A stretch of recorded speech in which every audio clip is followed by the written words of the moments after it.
আপনারা যে যেখান থেকে দেশ রূপান্তরের সঙ্গে যুক্ত রয়েছেন সবাইকে স্বাগত। আমরা আপনাদেরকে দেখানোর চেষ্টা করছি সোহরাওয়ার্দী উদ্যানে যে মহা সম্মেলনের ডাক দেওয়া হয়েছে, সেই সম্মেলন ঘিরেই দেশের বিভিন্ন জেলা উপজেলা থেকে লাখো জনতা এসে জমায়েত হয়েছেন। সোহরাওয়ার্দী উদ্যান সহ আশপাশ এলাকা জুড়ে লাখ লাখ মুসল্লিরা অবস্থান করেছেন। সকাল 9টা থেকে আনুষ্ঠানিকভাবে এখানে বক্তারা বক্তব্য দিয়েছেন, তবে দুপুর পর্যন্ত চলমান কথা ছিল। এখন থেকে কিছুক্ষণ আগ থেকেই ধর্মপ্রাণ মুসলমানরা সমাবেশ স্থল ত্যাগ করতে শুরু করেছেন। আমরা আপনাদেরকে সেই চিত্রটি সরাসরি দেখানোর চেষ্টা করছি। আমরা আপনাদেরকে আরেকটি বিষয়টা জানিয়ে রাখতে চাই, বাংলাদেশ সহ মোট 5টি দেশ থেকে বিভিন্ন ইসলামিক সিনিয়র বক্তারা এখানে এসেছেন, এসে তারা বিভিন্নভাবে বক্তব্য দিয়েছেন।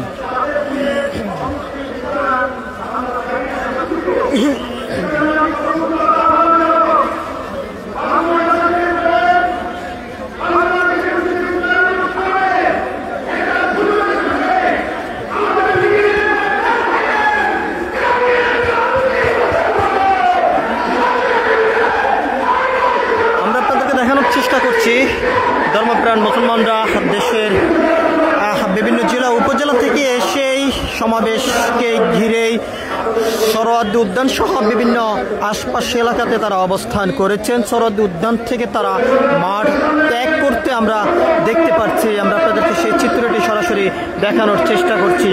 এখান থেকে এই বিক্ষোভকারীরা তারা যেমনটি জানিয়েছেন, মানুষ তারা মনে করেন তাদের যে আমির রয়েছেন তিনি নবদপ্রাপ্ত হয়েছেন, এমনটি কিন্তু তারা দাবি করেন।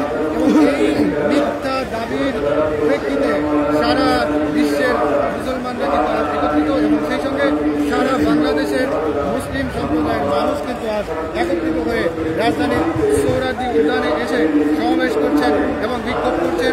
সেই সঙ্গে সরকারের পক্ষে জোর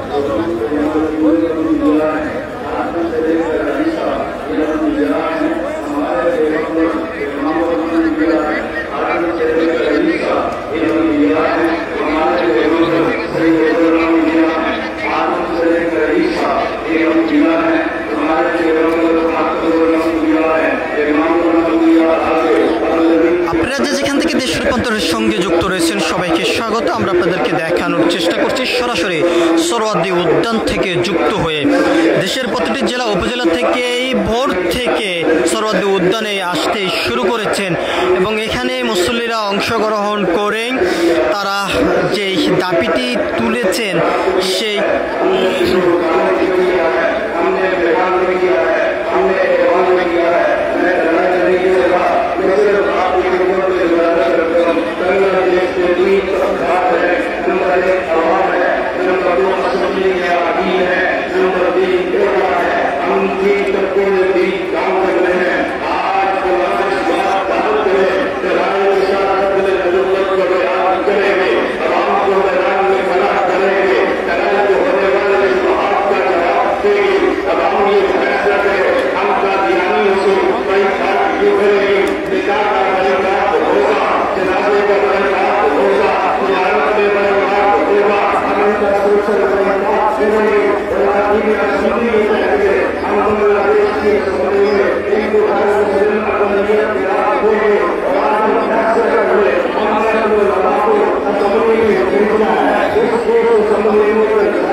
যে